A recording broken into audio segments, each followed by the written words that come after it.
Hello, ladies and gentlemen. Welcome to the esteemed FaceTime with Leaders, an initiative by World Development Corporation.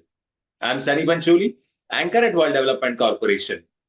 FaceTime with Leaders is a platform for industry titans to share their experiences, thoughts, ideas, and best practices in order to inspire one another and future leaders. In a nutshell, we attempt to encapsulate the multi-decadal learnings acquired by these industry leaders. We also hope that by conducting these FaceTime with Leaders interviews, we can bring together a global community of eminent personalities. And by bringing together such visionaries on one platform, we hope to play a part in inspiring the lives of other leaders. Great learnings from great leaders undoubtedly assist everyone by identifying, nurturing, and using the trade secrets that are proven success formulas for many. And this is what we aim for with these sessions by making them a gathering of industry stalwarts and a knowledge-sharing community. We have one such corporate leader on FaceTime with Leaders with us today, Mr. Venky Venkatesh, an FMCG professional with an illustrious 4 decades of corporate journey marked by transformative leadership roles and outstanding achievements. In sales management, he has led teams across diverse regions, setting high standards of customer service, driving operational excellence, and achieving remarkable revenue growth. His hallmark has been flawless execution at Six Sigma efficiency, contributing to the success of HUL's businesses. In terms of his marketing prowess, he has demonstrated an exceptional ability to craft strategies, launch new brands, and revitalize existing portfolios. His strategic insights and involvement in consumer research studies have played a pivotal role in product launches and market segmentation.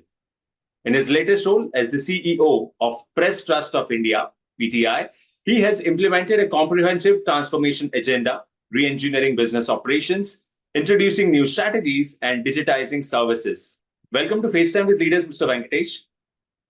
Thank you, Sunny. So nice to talk to you. Likewise. So to begin with, could you share some insights into your 4-decade corporate journey, highlighting key milestones and transformational leadership roles? Sure, Sunny. My 4 decades of corporate experience cuts across 3 organizations, Hindustan Unilever, HT Media, which is Hindustan Times, and later Press Trust of India. And as a part of my corporate career, I've also been in the academics. I'm a professor in marketing. I teach in business schools. Now, through our conversation today, I'll pick up snippets of my learnings and experience across all these 4 genres. Now, to start with Hindustan Unilever, let me first start with my first job, wherein I was the ASM, Area Sales Manager, and I had 3 stints of being an ASM. And in all these 3 stints, I was leading a team of about 15 to 18 front-end sales guys. And during this period, when I took my initial role, there was a fierce competitive battle with Nirma. And I had to guide and lead the team to a great execution on the field. And, strategy is always good. Unless it is backed up with excellent execution, then the strategy fails. And this is where I think I learned my first lessons on execution, first lessons on team management. And later in Levers, I moved in as the regional sales manager, where I had about 5 to 7 area sales managers reporting into me. And those days, the approach for go-to-market was almost like a one-size-fits-all. And, the market was being seen as a large, homogeneous set of stores. And there was a clear need to customize and change the go-to-market strategy. For example, modern trade had already come into the market. And, if you look at the trade, the channel partners can be segregated in a heterogeneous manner. Modern trade on one side, wholesalers on one side, general trade, mom and pop stores, e-com. So we had to build a customized channel strategy to each of these channel partners. And that's what we did. And of course, after having got the strategy right, we went in and started executing. Probably in the entire FMCG industry, Levers was the first organization which had cracked the channel strategy. And I was very happy to be a part of the strategy and the execution. Then in my third role, I was the regional manager in North. And those days, the company's turnover in the North was about 4,000 crores. And incidentally, today, the same unit is doing about 20,000 crores. Now, this role, I had to run four SBUs: detergents business, personal products, foods, and beverages. And this was cutting across multi-functions: sales, finance, HR, admin, legal. Now, one important thing to note is at this point of time, there was a merger of Brook Bond, Lipton, and Hindustan Lever, three different organizations. And cultures were so very different from all the three organizations. And we had got people, brands, processes, all of these coming in from three different companies. So we had to merge and bring one culture, one way of working. Now, this was a transformational change to get people on the same page, to make them work in one way, to make them think in one way. I think this change agenda itself brought in Levers as an organization which had one way of working, one culture. So all of this translated to one HUL. So these were the three things which I wanted to mention as far as my experience in HUL is concerned.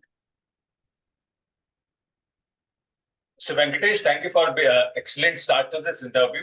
And I must say your career journey is truly inspiring. Thank you. Thank you so much. So continuing our conversation, I would like to ask you, your experience in marketing includes launching new brands and revitalizing existing portfolios. So could you provide an example of a successful brand launch or revitalization strategy that you have implemented so far? Yeah, sure, Sunny. When I took over as this marketing example, you see, PTI is a news agency and probably the only and the biggest news agency in India. The product services that PTI sells is news and photos. And the entire product portfolio was developed maybe a few decades ago. And this was servicing the newspaper industry. Now, you see, when I took over, what I realized was that the market had completely changed. The market, as far as the news dissemination market is concerned, it was no longer just the newspaper. Newspapers were aging. The TV news industry had matured, and there was an advent of the digital new age media. So the product services that PTI had was catering only to the newspaper industry. Now, therefore, there was a need for us to take a completely relook and revamp the marketing strategy as far as the product offering is concerned. It just can't be only for newspapers. So we went about understanding the TV news market, digital news market, and of course, the evolved newspaper news market. And we started creating product services which would support each of this separately. We also realized that there is an opportunity with the corporate in terms of the press releases that they do. We were not fully into capturing that business, and we didn't have a proper product service in that space. So we put together a very clear marketing team, And we started looking at how the products have to be differentiated in terms of its offering for newspapers, for TV, and the digital website news businesses. So products were created. For example, stories that journalists will write for newspaper has to be very different for TV industry. Okay, in TV, it's all about breaking news. As soon as something happens in one part of the country, the TV industry would like to have that news and they would like to break that news immediately. Unlike newspapers, they create the stories through the day and they put the paper to bed in the night, and the next day morning, their breaking news happens. The stories which were required for digital websites had to be very different because, you know, consumers browse through stories. They don't like long worded 500-word stories. They want it in snippets. So the product services had to completely change. And the way the news is given to the different genres had to be created very differently. This involved training journalists to write stories very differently for all the three sections. This involved training business teams to go and capture revenue from newspaper industry differently, from TV industry very differently, and from digital websites very, very differently. So once this was all put together, then PTI was very clearly ready to leverage opportunities which are there in all the white spaces, and also to push the envelope in the core area of newspaper. Now, launching all this and putting it together uh, took up our revenues by growth of about 12 to 15%, which was earlier flattish. So this is the experience I want to share in terms of the marketing initiative. Sounds incredible. So building onto that, your key areas of core competence include marketing, sales, business strategy, organizational restructuring, and people management. So could you share a specific instance where your expertise in one of these areas has made a significant impact? Sure, Sunny. What I'll do is I'll take two examples. And in both the examples, I'll try and blend in all the points that you mentioned about business strategy, organizational restructuring, people management. So first, let me take my experience in HUL. You see, Hindustan Lever's sales and distribution system uh, operated almost on a standalone, separately for different businesses. Separate for detergents business, personal product business, foods business, and beverages business. Now, what was happening here is that out of all the four businesses, foods and beverages business was small. So that business did not have a scale in terms of reaching the rural markets. When you have to reach and penetrate rural markets, the business scale should be large for it to support the costs of reaching the rural markets. So at that point of time, it was strategized that if we have to get the economies of scale of the entire organization, we will need to merge all the four businesses under one roof. And once you put all the businesses under one roof, you build scale. And with this, you can penetrate into the rural markets. You need scale because the distributors have a certain cost in terms of reaching and in terms of distribution. If all the businesses come together, it will be possible to create that scale. And more importantly, it creates the focus of the entire business. So that's how we went upon doing this. And I was given the responsibility to pilot it in North India. And this was again a very transformational in terms of organizational restructuring and building people skills. On one hand, we had to pick up from four different sales guys and have one sales guy doing the business in rural India. 4 different distributors had to be brought down to one distributor. And with this, it gave scale. And this was implemented in North India first. And then I guided in the other 3 regions, East, West, and South, to create the rural sales distribution for levers. So results very clearly, the growth in rural went up to almost 2.5 times of what was happening in urban. So this is one experience. The second experience was in PTI. As I told you, it's a leading news agency. This PTI as an organization was always run by journalists. For example, the editor-in-chief was the CEO of the organization. The head of HR was a senior journalist. Head of marketing was a senior journalist. Head of admin was a senior journalist. So we had to restructure this organization and create a complete set of people to run business and a different set of people to run the newsroom. So we brought in a specialist head of marketing. We brought a specialist head of HR, brought a specialist head of admin. When I say specialist, these are people who have experience in these functions in other organizations. So we restructured the organization into a business team and into a journalist team. And at the same point of time, Sunny, there were excess people in the organization because the way of doing business had completely changed. And we had lots of non-journalists. And therefore, they were a cost to the organization because they were not contributing for any productivity. So we had to retrench 300 people. And having retrenched 300 people, it created a very smart, nimble organization with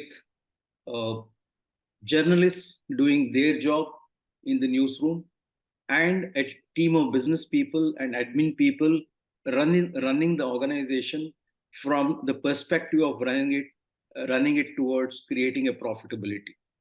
So all of this translated into PTI moving to a positive EBITDA.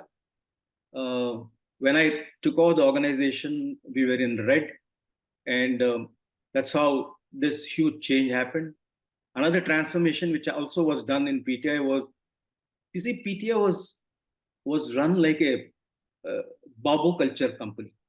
It was not professional in that sense, and therefore a major culture building to making it a professional organization was required.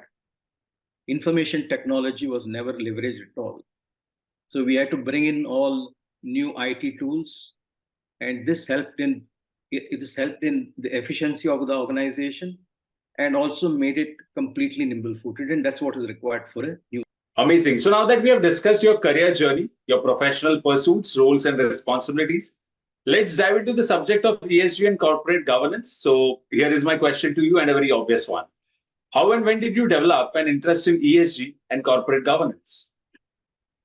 So, Sunny, when I was, see, the last 15 years I've been in the media. When I was in Hindustan Times, I got the opportunity to be on the board of various media associations. For example, INS, which is Indian Newspaper Society. I was representing Hindustan Times as a director on the board there. I was also a council member of RSCI, which is Readership Survey Council of India. And I was also on the board of ABC, which is Audit Bureau of Council, which basically certifies the circulation of newspapers. So being on these boards as a director, I got a first exposure on corporate governance and also on ESG. And the next thing which happened was when I took over as the CEO of PTI, PTI is a company registered under Companies Act. So as the CEO, I had, and I was also the board manager, I had the responsibility to make sure all the compliance of the Companies Act is followed in PTI. For example, conducting of board meetings. Board meetings have to be conducted in a particular compliant way. Board resolutions have to be done for statutory requirements or statutory items, I may say, conducting AGMs, okay, or looking at the CSR approach for PTI, managing committees like audit committee, NRC committee, and making sure that the women employees' rights are protected under sexual harassment cases. So lots of these statutories I've had hands-on experience. Now, this hands-on experience and also my presence on boards earlier, all of this gave me an exposure into ESG and corporate governance. So, as an ESG and corporate governance expert, Mr. Venkatesh, what values do you bring to the table? You see, as I said, I have a hands-on experience in this space.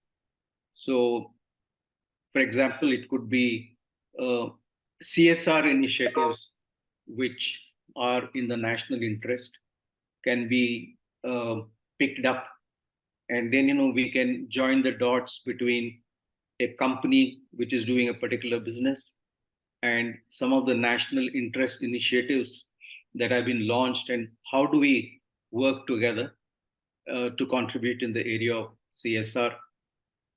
Safety, for example, is a very badly neglected area. Now, how do you bring the culture of safety? For example, when I was in PTI, we looked very closely on the safety of reporters in Jammu and Kashmir. We had taken lots of initiatives there to make sure our journalists are safe. Or let's say in HUL, we had lots of lady managers. Now, and lady managers who were sales managers, they were traveling. Now, how do you make sure there's safety in terms of getting them the right cabs and then giving them clear directions on what time in the evening they have to reach back to the hotel, making sure that there are safe hotels for them, and drawing out travel plans which will make sure that their safety is taken care of. So the whole area of safety is something which most organizations don't look at it very closely. So I'm saying as a part of ESG, I think safety can be the second area where I can contribute. The third area, I think it's very important to be in compliance to standard accounting principles, because every organization is expected a certain amount of statutory compliance on accounting principles. Now, having looked at it very closely and implemented it in my career as a CEO, I think I can bring this onto the board of an organization where I may be interested in working with. And the last area would be a very important one, which is protecting the shareholders' interest. Now, shareholders of any organizations are really owners of the organization, but it is run, that company is run by a board. And therefore, it is very, very important that the board keeps in mind the interests of the shareholders, the safety of the money that they have invested, and to make sure that they get the return. And to put it in a nutshell, value creation for shareholders. So these are some of the areas I think I'll be able to contribute. Amazing. So moving forward, Let's discuss technology and its impact on your professional landscape. So our viewers would like to know what are some of the most remarkable changes you have seen in your field with changes in technology, and what changes do you expect to see with the advent of IoT, AI, ML, blockchain, Web 3.0, big data, etc.? Yeah, you see, Sunny, there are many things one can talk about in this space, but I think I'll pick up two, three examples. Uh, I think in the last 15 years, uh, if you look at what has happened in the country or across the world, and especially in India, the growth of internet penetration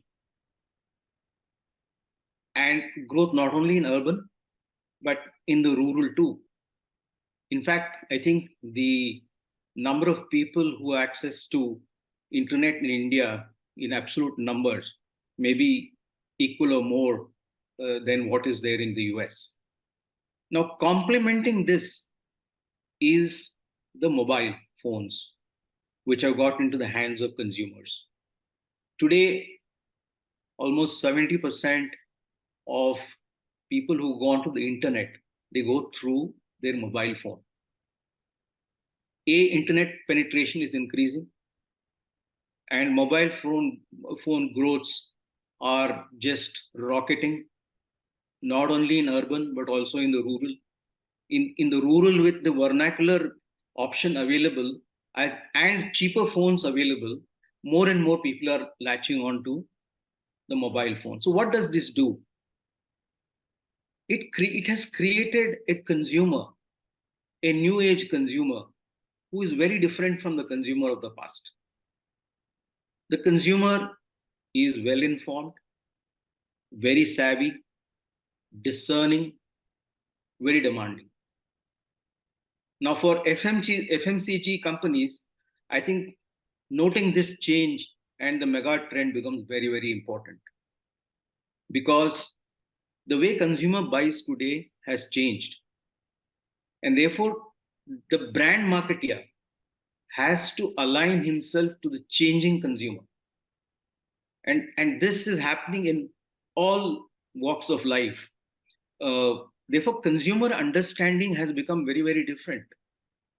In the past, it used to take 4 to 6 weeks of research, and then the research agency comes back and briefs you. Gone are those days.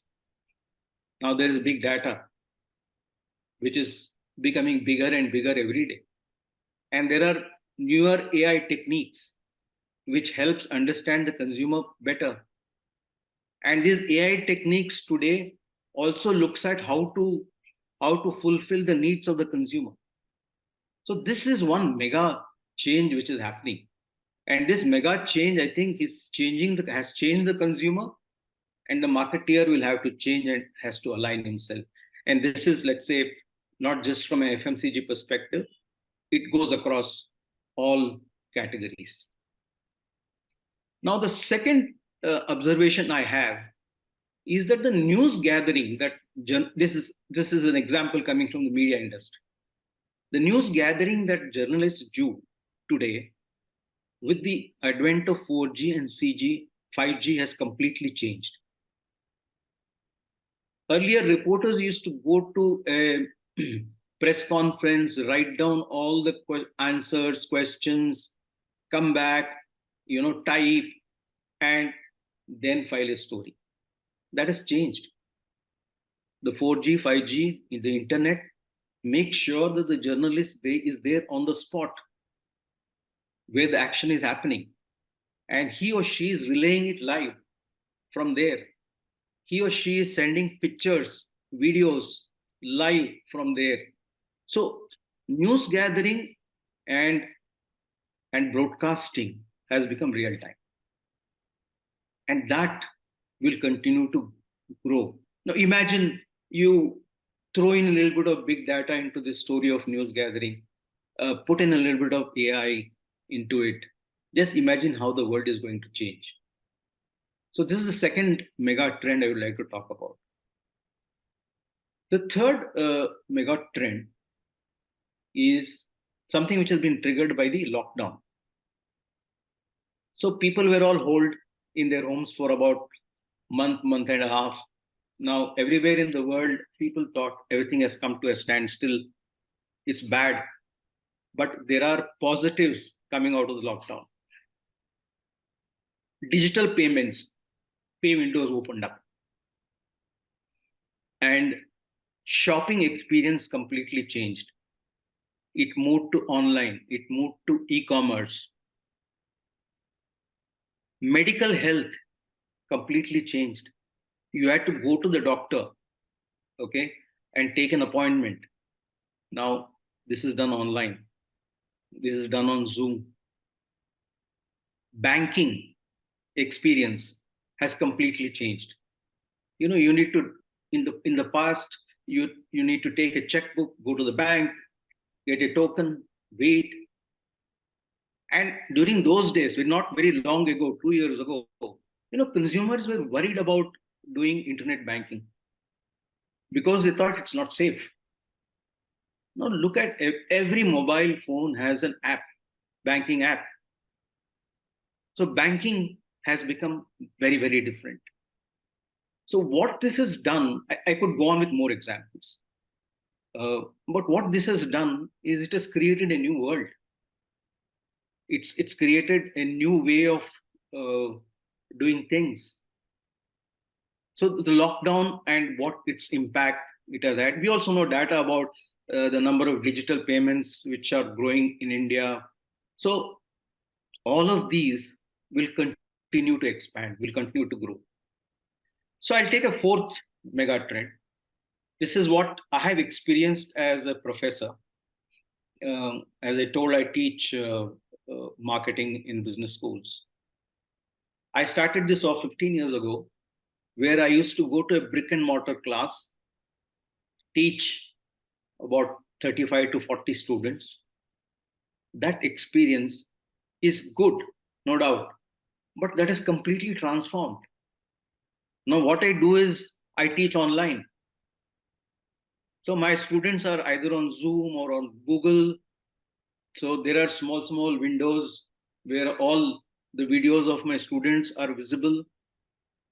That teaching for a professor or that learning for a learner has brought in a whole new set of experience. And therefore, education as a sector has moved online completely. So when you're teaching students, earlier you were doing syndicate discussions. That has moved to chat rooms. Okay. And even on the digital, if a student wants to ask a question, digitally raises his hand. Now, pre-reads, post-read for any session has moved completely digital. Pedagogy has changed. Okay, lots of videos are being used today to drive home a point. Examples through ads are being done. I do that, so therefore I've seen it very, very closely. And one last thing again is, from a professor's point of view, as soon as the class is over, the review rating link is sent to the student. Within an hour, the professor gets the review and rating of his class. This helps him to prepare. Earlier, what used to happen was review rating would be all on paper. It'll go back to the office in the university, and then there'll be some clerk who will punch and count, and it'll take a week for the professor to get his review rating. So it has changed. Now, just to sum up this section, yes, IoT, Internet of Things, or let's say artificial intelligence. We spoke about blockchain. This digital ledger, what it does is it increases trust, security, and traceability. So all that people thought that having a phone in the hand is dangerous, I think a blockchain will take care of all of this. It brings in confidence. It brings in a lot of trust. Web 3.0, of course, is something which puts all these dots together, joins all these dots together. So I think the world is moving towards a fun time with all of these, and more of these will happen. Investments are going behind all these elements we spoke about. And this will only create a world which is completely new and very different. And I think for all consumers, for all marketeers, this world will become a very exciting place to work. So Venkatesh, thank you for sharing such amazing insights into different subjects. So this brings us to the last question of the session. We are building a community of industry magnates. The move is meant for cross-pollination of knowledge and building a knowledge-sharing community of corporate giants and industry experts. So what are your thoughts about these initiatives taken by Mr. Zishan Pathan, Mr. Heval Mehta, and the team of World Development Corporation? You see, Sunny, WDC logo says taking the world to its best. And if you look at the vision, I think the vision there very clearly is to change the way people live, by making it comfortable for them, to take the world to its best. Okay. By creating what WDC has done is by creating a platform, I think it has brought all the best practices under one roof,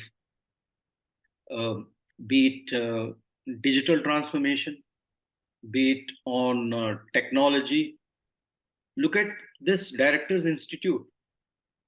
This itself, in its absence, for a person like me, I didn't know where to go and, improve my knowledge, gain my knowledge.